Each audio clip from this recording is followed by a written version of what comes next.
2021년도 부활주일입니다. 오늘은 마리아 부활의 첫 소식을 듣다 제목으로 말씀을 나눕니다. 마리아 부활의 첫 소식을 듣다. 지금으로부터 한 2500여 년 전에 인도의 석가라는 부족의 한 왕궁에서 왕자가 태어났습니다. 고타마라는 성을 가진 시타르타라는 왕자였습니다. 이 고타마 시타르타는 왕궁에서 더할 나위 없이 풍족하고 또 평화로운 그런 삶을 살았습니다. 30살이 들락말락할 즈음에 그가 왕궁을 나와서 사냥터를 향해서 가고 있었습니다. 여느 날처럼 사냥터를 가던 이 왕자의 눈에 못 보던 모습이 보인 거예요. 한 남자가 길거리에 주저앉아가지고 비명에 가까운 신음소리를 내면서 쓰러져 있는 것입니다. 그 모습을 보고서는 왕자가 깜짝 놀랐어요. 아니, 저게 뭔 일이냐? 저 왜 저러는 거냐? 신하들이 옆에서 대답해 줍니다. 왕자님, 병에 걸려서 그렇습니다. 저 사람이 지금 병에 걸려서 저런 겁니다. 그래? 병에 걸려? 그런 일이 다 있구나. 그 뒤 얼마 지난 다음에 또 다음번 사냥길을 가다가 이번엔 또 다른 장면을 보는 거예요. 허리가 거의 90도로 굽은 노인네 한 분이 다리를 질질 끌면서 길을 걸어가고 있는 겁니다. 왕자가 또 깜짝 놀라서 물어봅니다. 저 사람은 무슨 병에 걸려서 저런 거냐? 신하들이 대답해 줍니다. 왕자님, 나이가 많아 늙어서 저런 겁니다. 그래? 사람이 늙기도 하는구나? 왕자는 또 충격을 받았습니다. 그리고 또 얼마 지나지 않아서 또 사냥터를 가다가 이번에는 더 충격적인 장면을 봅니다.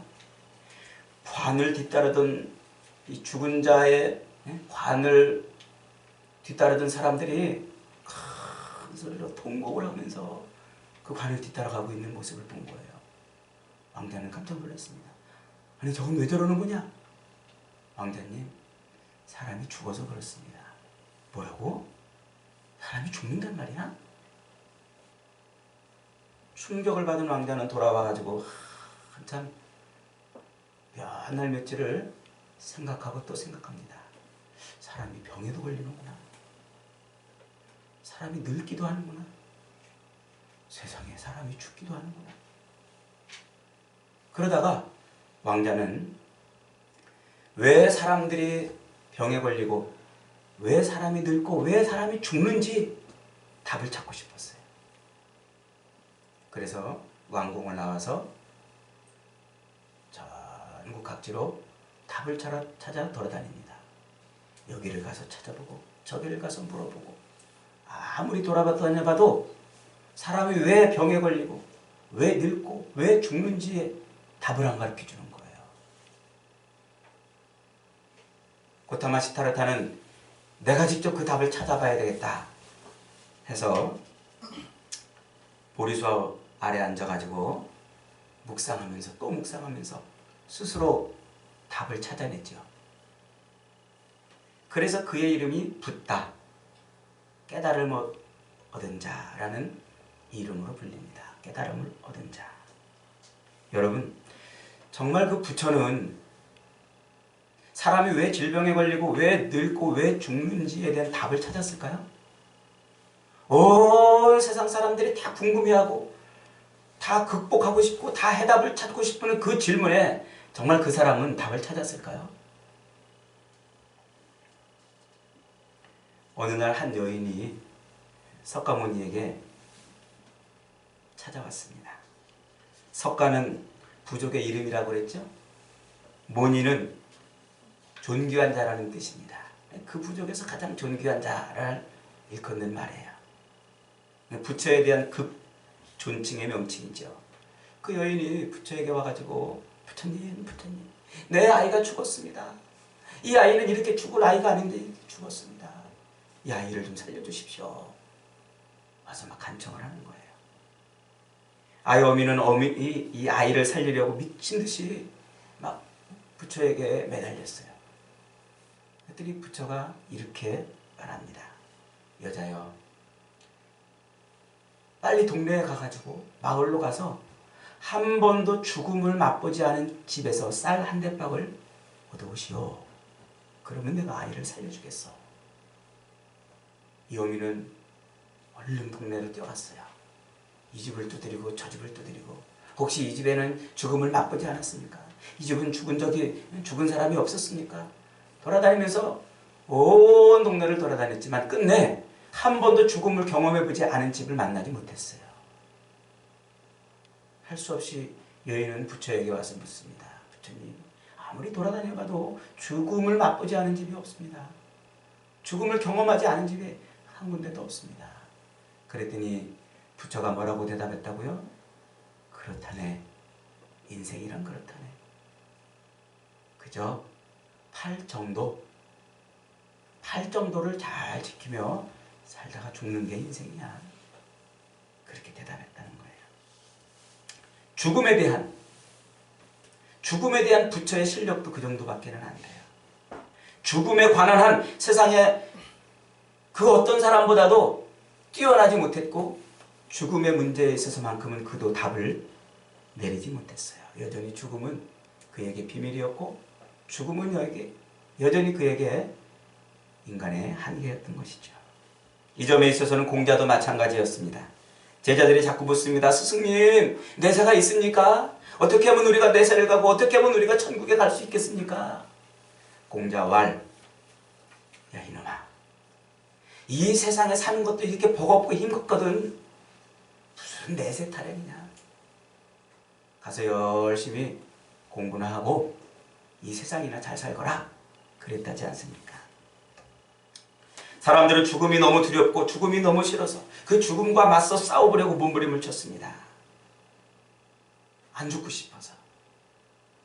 옛날 진시황도, 만리장성을 쌓았던 그 진시황도, 그래서 그는 불로초, 늙지 않는 풀을 구하려고 자기의 인생을 다 걸지 않았습니까? 이렇게 살다 죽기는 싫다. 그래서 그는 불로초를 얻으려고 온 세계를 다 뒤졌습니다. 그런데 진시황이 죽은 지 벌써 2000년하고도 227년이나 지났습니다. 죽음을 이겨보지 못한 거예요. 예나 지금이나 사람들이 다 이 죽음에 대한 두려움과 공포와 죽음을 어떻게 하면 이겨볼 수 있을까? 이런 생각들을 많이 가지고 있죠.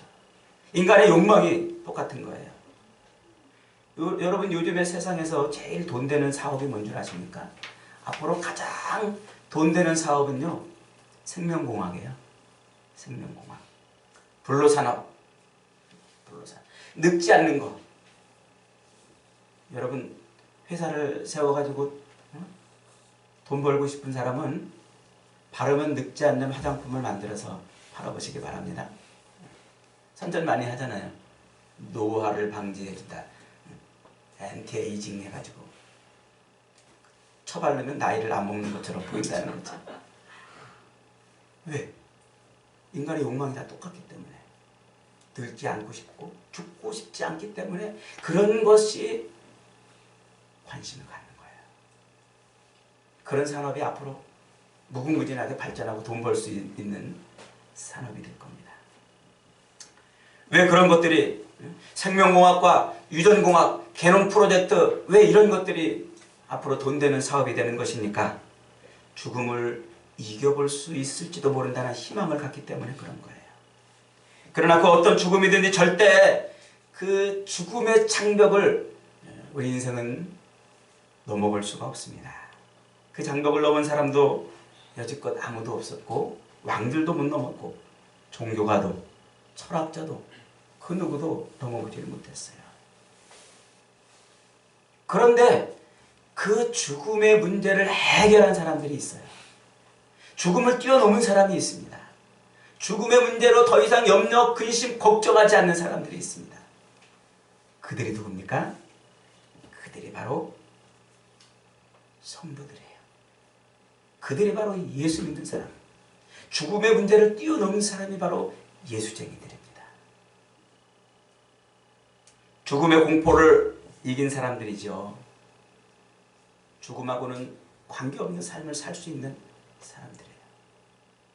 오늘 우리가 읽은 이 본문에서 만나는 한 여인이 있어요. 막달라 마리아. 이 막달라라는 동네 출신의 마리아라는 여자인 겁니다. 그녀가 처음 예수님을 만난 것은요, 지독히도 비참하고 수치스러운 삶을 살고 있을 때였어요. 귀신에 들렸던 때죠.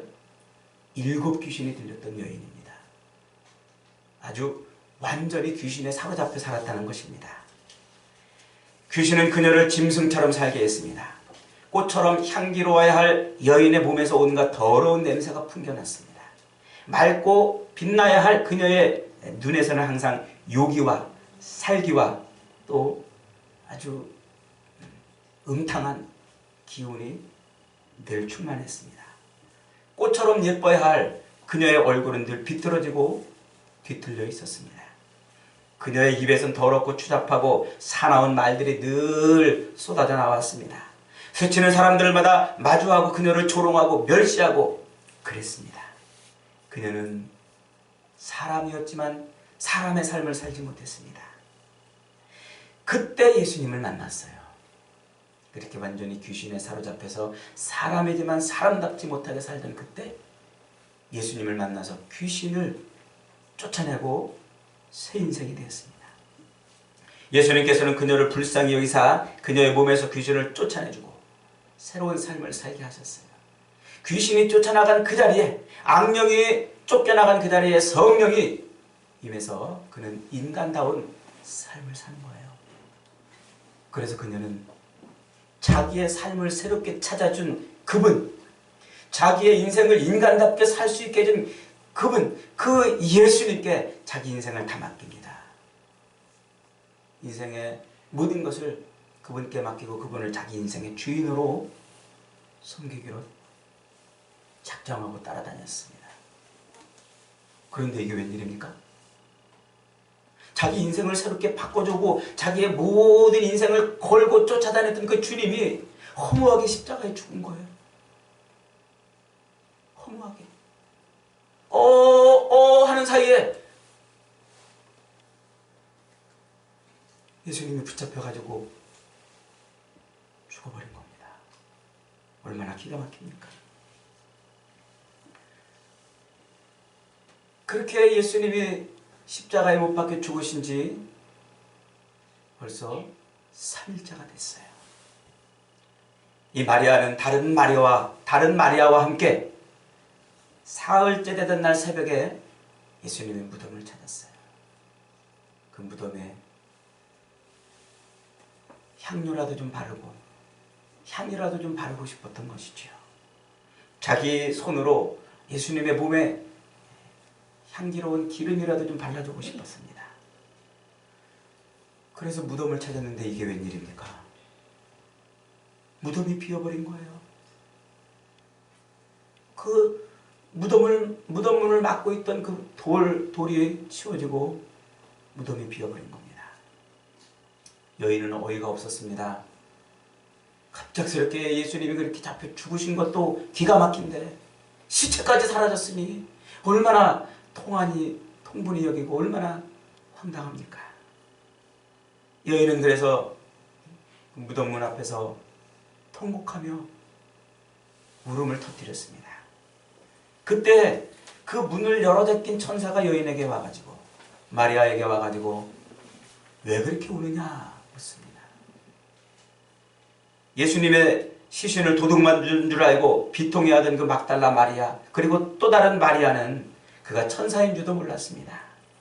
사람이 내 주의 시신을 가져다가 어디에 두었는지 몰라서 옵니다. 엉엉 울고 있습니다. 그러자 천사가 말합니다.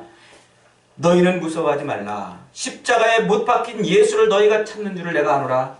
그는 여기 계시지 않고 그가 말씀하신 대로 살아나셨느니라. 예수님의 부활의 소식을 전했어요.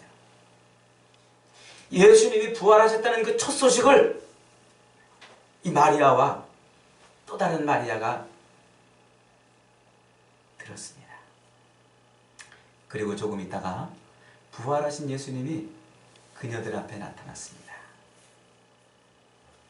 빈 무덤 밖에서 엉엉 울던 여인 막달라와 또 다른 마리아는 그렇게 부활하신 주님을 만났습니다. 그리고 그 후부터 그 부활하신 주님을 증거하고 주님이 살아나셨다는 소식을 전하는데 자기 인생을 다 걸었습니다. 이 마리아는 처음 예수님을 만나서 귀신으로부터 해방이 되었습니다. 귀신으로부터 노임받고 자기 인생이 인간다운 삶을 살기 시작했습니다. 그리고 이제는 부활을 하신 주님을 만나서 부활의 증인으로 또 다른 삶을 살기 시작한 것이죠. 여러분, 예수님께서 죽으셨다 부활했다는 그 소식을 처음 들은 사람들이 누굽니까? 여인들이에요. 마리아. 성경이 지금 이 얘기를 굳이 하고 있는 이유는요, 예수님이 부활했다는 그 소식을 빌라도가 들은 것도 아니고 헤롯과 대제사장과 유대 지도자들이 들은 것도 아닙니다. 만약에 예수님의 부활하신 예수님의 그 부활 소식이 세상 권세자들에게 증거를 필요로 하는 일이었다면 주님은 부활하자마자 그들에게 쫓아가셨을 거예요. 야, 이놈들아, 너희들이 나를 죽였어? 내가 그렇게 쉽게 죽을 것 같냐? 내가 바로 부활의 주다. 아마 주님은 그들에게 나타나셔서 그렇게 호통치고 자신을 드러내시고 이제는 나를 믿겠느냐고 호통을 주셨을지도 모릅니다. 그러나 보십시오. 예수님은 그들에게 아무 관심이 없으셨어요. 자기의 부활을 역사적인 사실로 증거하는 데는 관심이 없습니다. 예수님은 오히려 그들에게 자기를 감추셨어요. 자기를 죽인 세상의 권세자들, 세상의 통치자들에게는 자기 죽음을 감추시고 자기 부활을 감추시고 오히려 자기의 그 위대한 부활을 믿음의 보자기로 살짝 쌓아놨습니다. 그리고는 그 믿음의 보자기에 쌓인 그 신비를 자기 제자들에게만 살짝 벗겨서 보여주고 있는 거예요. 그 첫 번째가 누구라고요? 막달라 마리아와 또 다른 마리아였어요. 마리아는 권력도 없습니다. 인기도 없습니다. 가진 것도 없던 불쌍한 여인이었습니다. 그저 자기 인생을 귀신으로부터 해방시켜준 것 때문에 기뻐서 감사해서 주님을 따르던 보잘것없는 여인이었습니다. 그러나 세상에 나가서 예수의 부활을 증거하는 위대한 인생으로 출발을 하는 거예요. 막달라 마리아와 또 다른 마리아에게 예수님은 그 무덤의 비밀을 가르쳐 주시고 부활의 신비를 보여주셨기 때문입니다. 7 귀신 들려서 망했던 그 인생을 새롭게 해주시고 부활의 인생으로 살아가는 놀라운 은혜를 주신 거예요. 여러분, 왜 하필 마리아일까요? 왜 하필 마리아에게 그 첫 영광을 주셨을까요? 재미있게도요, 성경을 가만히 눈여겨 읽어보시면요, 예수님이 십자가에 매달려 죽으시던 바로 그 장소에서 많은 사람들이 그 십자가를 바라보고 있는 때, 그때 그들의 이름이 들먹거려지는 여인들은 마리아밖에 없어요. 마리아밖에. 요한복음 19장 25절에서 예수의 십자가 곁에는 그의 어머니와 마리아죠. 그의 어머니와 이모와 글로바의 아내 마리아와 막달라 마리아가 섰는지라. 마태복음 27장 55절 56절에서는 예수를 섬기며 갈릴리에서부터 따라온 여자가 많이 있는데 거기 있어서 멀리서 보고 있으니 그 중에는 막달라 마리아와 또 야고보와 요새의 어머니 마리아와 세베대의 아들들의 어머니가 있더라. 이름이 들먹거려지는 사람들은 누구예요? 전부 마리아. 마리아밖에 없어요. 왜일까요? 성경이 뭔 얘기를 지금 하고 있는 거예요? 왜 하필이면 그 많은 사람들의 이름, 많은 사람들이 있는데 그 중에서 마리아라는 이름만 자꾸 이렇게 언급하고 있느냐 말이죠. 왜? 거기에는 상당히 중요한 의미가 있어요. 헬라어로 이 마리아라는 이름은 히브리어 메리에서 나온 말이에요. 메리. 히브리어 메리는 쓰다, 괴롭다, 아주 쓴 것을 지칭할 때, 아주 괴로운 것을 표현할 때 메리라고 해요. 그리고 또 아주 심히 패역하고 또 악한, 이 악하다는 것은 나쁘다 이게 아니고 아주 그냥 못된 이런 게 아니라 아주 심하게 아주 망가진 상태를 표현할 때 메리라고 해요. 메리. 그 메리라는 단어가 에스겔서 2장 7절에서 이렇게 표현되고 있어요. 에스겔서 2장 7절에 보면은 그들은 심히 패역한 자라. 듣든지 아니 듣든지 너는 내 말로 할지어다. 하나님이 에스겔에게 이스라엘 백성들을 향해서 말씀을 외치라고 할 때 뭐라고 하냐면 그들은 심히 패역한다. 패역한다. 메리라는 단어로 이스라엘 백성들의 그 패역함을 설명하고 있어요. 이 메리라는 말이 아람어로 마라예요. 마라. 떠오르는 장면이 있나요? 네. 이 마라라는 이 단어가 사람에게 처음 쓰여진 것은요, 룻기에 나옵니다. 룻기서 1장 20절에 가면은 나오미가 그들에게 이르되 나를 나오미라 칭하지 말고 마라라 칭하라. 이는 전능자가 나를 심히 괴롭혔습니다. 흉년을 피해서 남편과 두 아들을 데리고서 모압 땅으로 갔더니 나오미.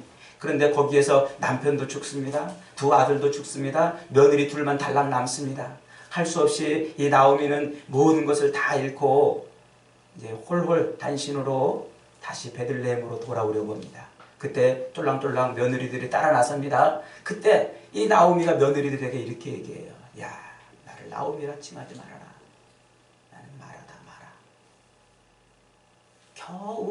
겨우 자기를 끝까지 따르겠다고 하는 이 룻이라는 며느리 데리고 고향으로 돌아왔어요. 마을 사람들에게 자기는 뭐라고? 나오미가 아니고 마라라 칭해달라고 그래요. 마라라. 쓰디 쓴 인생이라는 거죠. 모든 것을 다 잃고 아주 심하게 망가진 인생이라는 것이죠. 그렇게 모든 것을 다 잃고 아주 처절하게 망가져서 살고 있는 그 인생에 하나님이 은혜를 주셔서 자기 며느리가 보아스를 만나게 해주셔요.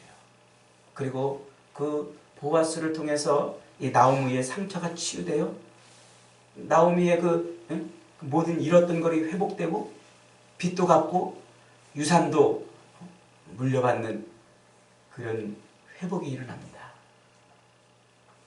그리고 이 며느리가 제가 해가지고 낳은 그 아들을 누구 품에 안겨놔요? 나오미의 품에 안겨줘요. 이 족보상으로 보면 사실은 나오미랑 며느리랑 아무 관계도 없잖아요. 이제는 제가 했으니까. 그런데 그 나오미의 품 안에 룻이 낳은 보아스가 낳은 아들을 안겨주고 나오미의 인생 말년이 어떤 모습인지를 보여줘요. 뭔 얘기를 하고 있는 걸까요? 나오미는 마라, 소망이 없는 자였어요. 쓰디쓴 인생이었어요. 모든 것을 다 잃어버린 비참하고 처절한 인생이었는데 그가 다시 나오미가 됐어요. 은혜로운 자, 사랑스러운 자라는 뜻이에요. 그게 바로 룻기입니다. 마라가 하나님의 은혜로 다시 나오미가 되는 거예요. 모든 것을 잃어버리고 아주 절망밖에 남은 것이 없는 그 인생이 하나님의 은혜로 다시 회복되는 인생이라는 거죠. 그리고 이 마라가 또 쓰여진 중요한 사건이 하나 있어요. 그 사건이 어디에 나올까요? 출애굽기 15장 22절로 25절에 가보면은 마라의 쓴 물 사건이 나와요. 이스라엘 백성들이 애굽에 나와가지고 홍해를 건너가지고 신나게 이제 가나안을 향해서 가는데 광야를 만납니다. 근데 그 광야에서 먹을 물이 없었어요. 물은 곧 생명 아닙니까? 그래서 그 먹을 물 때문에 헤매고 고통스러워하는데 샘물 하나 발견했어요. 샘이 있다. 달려가서 그 샘물을 마셨는데 이 웬일입니까? 그 샘물이 너무 쓴 거예요. 쓰디 쓴 거예요. 죽을 만큼 씁쓸한 물인 거예요. 그래서 백성들이 그 샘물 이름을 마라라, 쓰디 쓴 물이다, 먹을 수 없는 물이다 라고 불러놉니다. 그때 하나님이 모세에게 야 모세야, 나뭇가지를 하나 꺾어가지고 그 나뭇가지를 저 샘물에 던져라.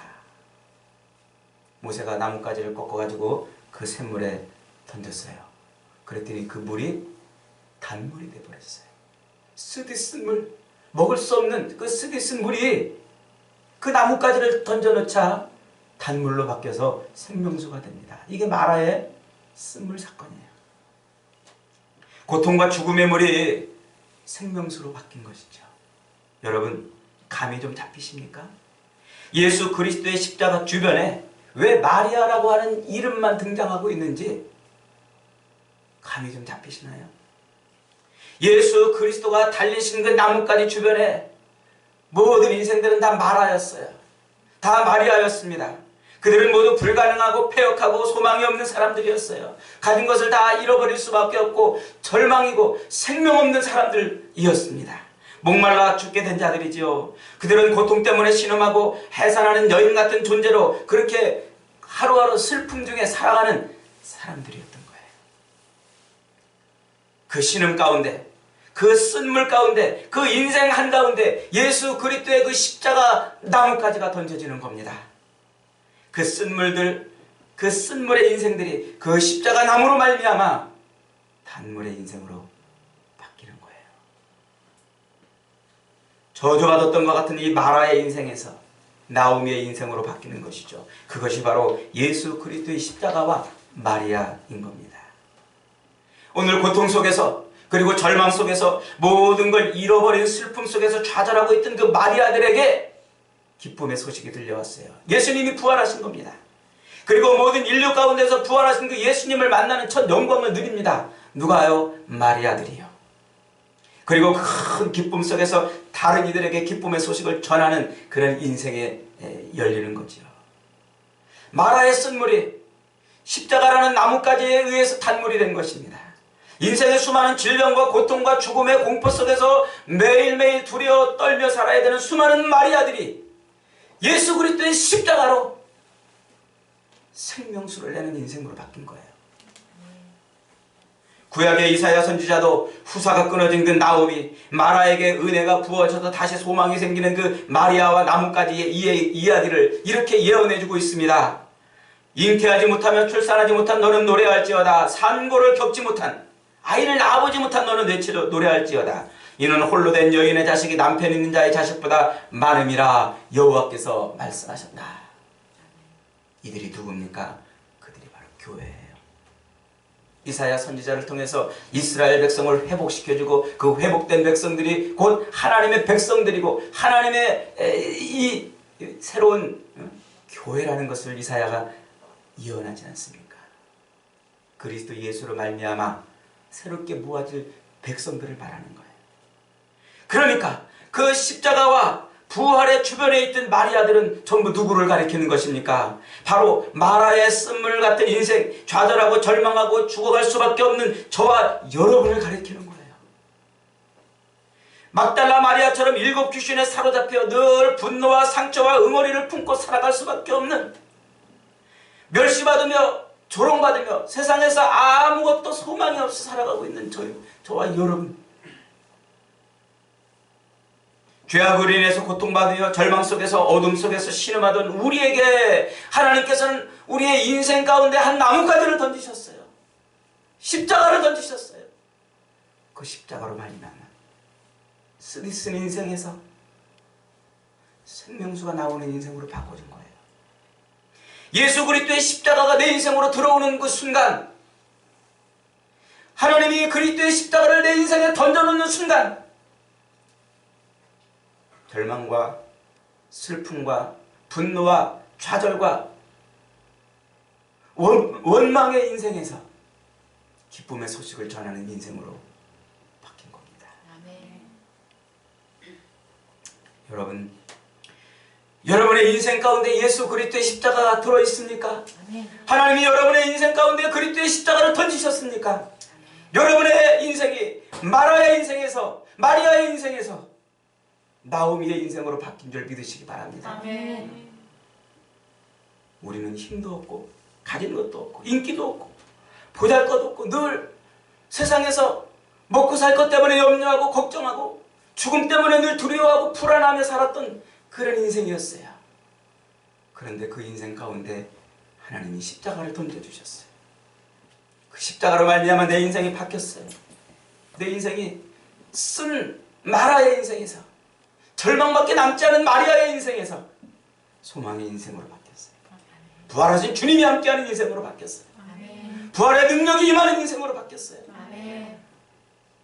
저와 여러분이 그런 놀라운 인생으로 새로운 삶을 얻은 줄 믿으시기 바랍니다. 아멘. 그 은혜와 은총을 인해서 그 부활의 기쁨과 영광을 충만히 누리며 부활의 증인으로 살아가는 저와 여러분 되시기를 주님의 이름으로 축원합니다. 아멘. 아멘.